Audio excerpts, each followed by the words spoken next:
देवेंद्र फडणवीस यांच्या अत्यंत जवळचे असलेले भाजपचे मंत्री गिरीश महाजन यांनी एक पिल्लू सोडून दिलं. होय, पिल्लूच आहे ते. मित्र हो, नमस्कार. आपल्या राज्याला यावेळी 2 उपमुख्यमंत्री मिळालेले आहेत. आता ही पद म्हणजे बघा, नुसती राजकीय ऍडजस्टमेंट असते. घटनात्मक दृष्ट्या या पदाला काहीही महत्व नसतं, पण राजकीय सोय म्हणून अशी पद दिली जातात आणि या पदाची झोल पांघरून ही मंडळी सुद्धा सगळीकडे मिरवताना आपल्याला दिसतात.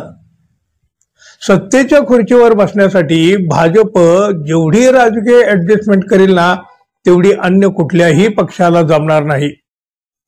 मग सत्तेसाठी भाजप कधीही कोणाबरोबरही जाऊ शकतो. आता बघा, देवेंद्र फडणवीस यांच्या अत्यंत जवळचे असलेले भाजपचे मंत्री गिरीश महाजन यांनी एक पिल्लू सोडून दिलं. होय, पिल्लूच आहे ते. राष्ट्रवादीतले ज्येष्ठ नेते छगन भुजबळ हे उपमुख्यमंत्री होऊ शकतात असं त्यांनी म्हटलं. आणि गेल्या 2-3 दिवसापासून राजकारणामध्ये वेगवेगळ्या चर्चा सुरू झाल्या. तसं पाहिलं तर बघा, छगन भुजबळ हे ज्येष्ठ नेते आहेत, उपमुख्यमंत्रीही राहिलेले आहेत. अहो, एवढंच काय, मुख्यमंत्री पदाच्या खुर्चीजवळ सुद्धा ते पोहोचले होते, पण ती संधी हुकली. अर्थात राजकारणामध्ये अशा गोष्टी होतच असतात. प्रचंड राजकीय अनुभव असलेल्या छगन भुजबळ यांना मात्र यावेळी अजित पवार यांनी मंत्रिपद देणं सुद्धा टाळलेलं होतं. याचा नेमका फायदा देवेंद्र फडणवीस यांनी उठवला. भुजबळ हे अजित पवार यांच्या पक्षात असली तरी सुद्धा देवेंद्र फडणवीस यांनी त्यांना मंत्री बनवलं. अजित पवारांच्या पक्षातले नेते, पण धडपड मात्र देवेंद्र फडणवीसांची. अहो, हेच देवेंद्र फडणवीस कधी काळी म्हणाले होते, छगन भुजबळ भ्रष्टाचारी आहेत, घोटाळेबाज आहेत, आम्ही त्यांना सोडणार नाही, वगैरे वगैरे. आणि मग भुजबळ यांना प्रदीर्घ काळ तुरुंगात देखील राहावं लागलं.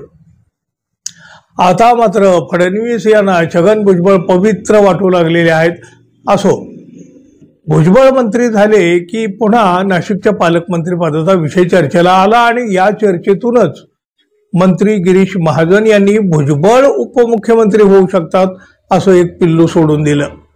आणि मग काय हो, त्याची चर्चा व्हायला लागली. छगन भुजबळ पालकमंत्रीच काय, पण एकनाथ शिंदे, अजित पवार यांच्यासोबत ते तिसरे मुख्यमंत्रीही होऊ शकतात. देवेंद्र फडणवीस यांनी ठरवलं की त्यात काही अवघड नाही असं हे महाजन म्हणतात. महाजनांनी हे पिल्लू काही उगीच सोडलेलं नसावं, त्यामागं भाजपाची धूर्त राजकीय खेळी नक्की असावी.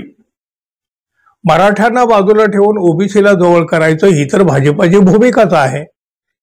आता समोर स्थानिक स्वराज्य संस्थांच्या निवडणुका आहेत.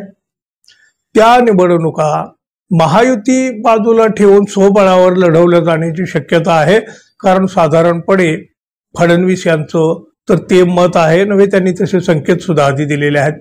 बघा, म्हणजे या सगळ्या परिस्थितीमध्ये भाजपाने ही खेळी जाणीवपूर्वक केलेली आहे असं दिसतंय. तरी छगन भुजबळ यांना भाजपानं आता मंत्री केलेलं आहे. अजित पवार यांनी नाही, हे ओबीसी समाजाला भाजपानं दाखवून दिलं आहे. पद्धतशीरपणे ओबीसी समाजापर्यंत हे पोहोचवण्यात आलेलं आहे. त्यामुळे निवडणुकीमध्ये भाजपाला त्याचा फायदा होऊ शकतो. आणि त्यातच आता तिसऱ्या उपमुख्यमंत्र्यांचं हे पिल्लू. अहो, हे कसं शक्य आहे हो? एका पक्षातून 2-2 उपमुख्यमंत्री. की मग छगन भुजबळ यांच्यासाठी अजित पवार राजीनामा देणार? काहीतरीच काय. आमदारांची तशी संख्या जर पाहायचं ठरवलं तर मग एकनाथ शिंदे यांच्या गटातून 3 उपमुख्यमंत्री द्यावे लागतील. आणि मग हे शक्य आहे का हो? काही नाही. जाणीवपूर्वक चर्चा घडवल्या जाणार, अपेक्षित हेतू साध्य केला जाणार.